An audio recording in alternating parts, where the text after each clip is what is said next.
اس نے یوں دیکھا کوئی ہے، کچھ نہیں نظر آیا. پھر اس نے یوں دیکھا کوئی ہے، اسے کوئی نظر نہیں آیا.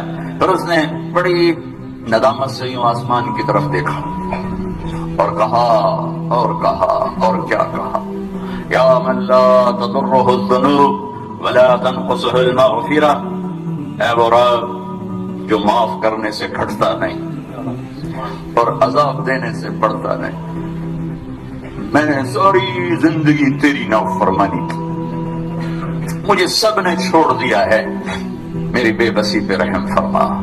میری آمد ہے، تو نہ مجھے چھوڑ کہ تیرے نیک بندوں سے میں نے یہ سنا ہوا ہے تو بڑا مہربان ہے، مجھے نہ چھوڑ. یہ کہتے کہتے وہ مر گیا. اللہ نے موسیٰ علیہ السلام سے فرمایا، موسیٰ میرا ایک یار جنگل میں مر گیا ہے، ایک یار میرا ایک دوست جنگل میں مر گیا ہے، اس کے جا کے جنازے کا انتظام کرو اور لوگوں میں اعلان کر دو جو اس کے جنازے میں شریک ہوگا آج وہ بھی بخشا جائے. لوگ بھاگے، آگے دیکھا تو وہ بدماش. لوگ کھیلنے کے، موسیٰ کیا کہہ رہے ہو، یہ اللہ کا ولی ہے، یہ وہی ہے جسے ہم نے دھکے دے کے نکالا، یہ وہ ہے. یہ کہاں سے اللہ کا دوست اور ولی بن گیا، یہ کہاں سے یہ مرتبہ پا گیا. تو اللہ تعالیٰ سے موسیٰ علیہ السلام نے عرض کی، یا اللہ تیرے بندے یہ کہہ رہے ہیں تو یہ کہہ رہا ہے. تو اللہ تعالیٰ نے فرمایا وہ ٹھیک کہہ رہے ہیں، میں بھی ٹھیک کہہ رہا ہوں.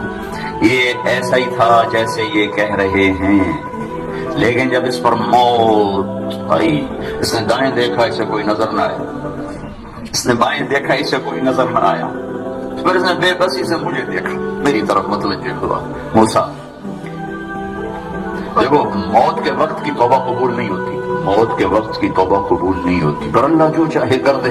کہنے لگا موسیٰ جب اس نے بے بسی سے مجھے دیکھا تو میری غیرت نے گوارا نہ کیا، جسے سب چھوڑ دے میں بھی چھوڑ دوں.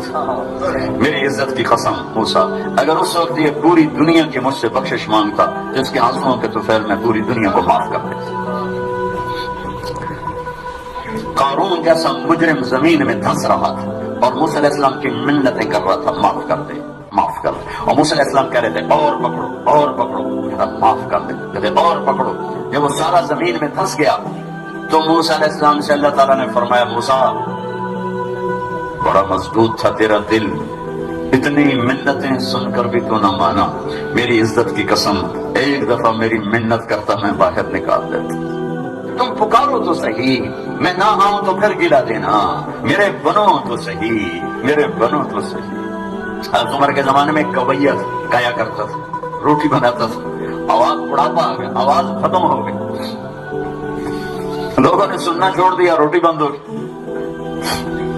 تو جنت البقیع قبرستان میں بیٹھا اللہ سے کہہ رہا، یا اللہ آواز دی تو روٹی بھی ملتی تھی، آواز گئی تو روٹی بھی گئی، تو مہربان ہے، ایک میرے فاقے پہ رحم فرما، میرے رزق کا بندوبست فرما.